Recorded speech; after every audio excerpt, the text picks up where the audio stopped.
Hello, Bucs fans. This is Michael Pless of Real Bucs Talk. Wanted to discuss the conversation or continue the conversation we started yesterday with Joe Tryon-Shoyinka.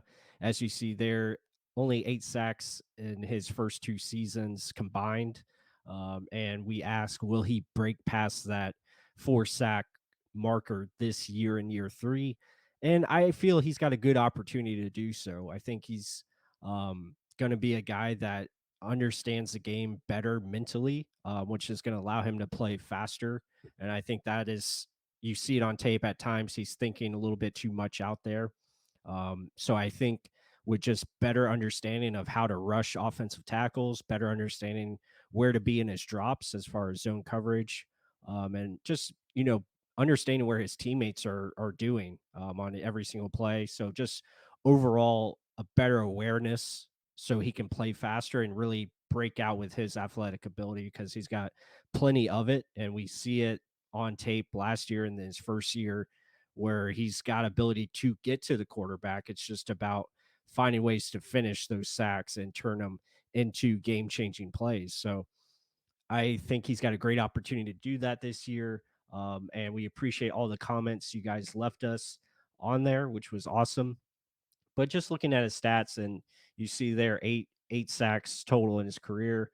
Um, you know, last year, 4 sacks. He increased in tackles. He had 40. And playing a lot more. This was his first full year as a starter. And also you got to remember he missed an entire football season due to COVID, and then went into the draft.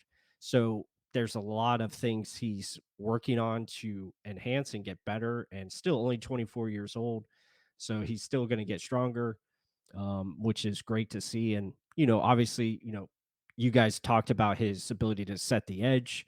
I think that is something that he's improved at, and I think it's something he'll continue to do so. So much potential with him still, and I feel like he's got a great opportunity to really ascend here in year three. And for pass rushers, usually that's the time where year three, 4, and 5, they really start to find their groove if they're going to be one of the better players in the league. And you look at his stats, quarterback hits went up from 10 to 14. That is good. And let's see if I can pull up. Here we go. Here's the advanced stats I wanted to look at. But you see, blitz less last year. He had less hurries last year, 17 to 8, but more quarterback knockdowns, which was 9. He had 22 pressures. So again, still a lot of room for improvement, but I feel like he's got an opportunity to show growth in that area. And you look at his coverage stats. I mean, not too bad. I mean, 58% completed on. Um, so a lot of room where he wants to grow, and I think he will.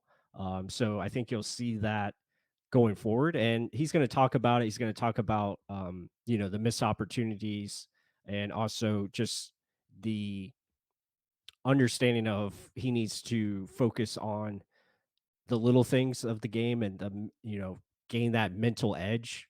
He worked with Anthony Nelson, who just getting different perspectives on how to attack offensive tackles and how to be where you need to be in your drops. So really good stuff from Joe, and let's see what he has to say. You had the 4.5 sacks, but could have had way more than that when you watch the film. Yeah. How tough is it to you to be your biggest critic when you go back and see just the finish here and there? Yeah. How do you get to that point where you just get the guy on the ground? Man, it's just mental at that point. You gotta just have that willpower to finish, and being in position isn't enough. You want to make those plays. You're gonna rewind those plays that you missed every time. Be sick. Just thinking about what could have been. But at the end of the day, you got to move on and just try to improve, and that's all I'm gonna do. Joe, at this point in the off season for OTAs, is there anything specifically that you're working on? Is it just kind of like getting back into shape? Or what are you working on at this point? Just understanding the defense, and when you do that, you play faster. You know what your teammates doing on the other side of the ball.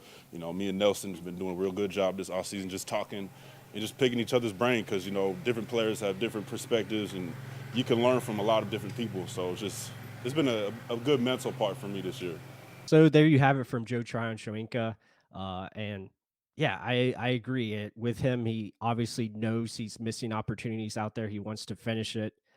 As he said, he was sick to his stomach that he didn't make those plays, but you gotta move on, and you gotta have that short-term memory and just continue to focus on getting better, and that is something that he's doing, and I feel like he's gonna take that next step, and hopefully will that step be 8 to 10 sacks? It remains to be seen. But anyway, let us know what you guys think. If you want to continue to talk in this post here, continue to do so, but be sure to hit the like button. If you enjoyed this video, comment your thoughts on Joe Tryon-Shoyinka. Is this finally going to be the season where he gets to that marker, 8 to 10 sacks or 10 sacks or more? Can he be a true edge one, a guy that we can count on to get after the quarterback? Let us know what you guys think. And with that said, until the next one.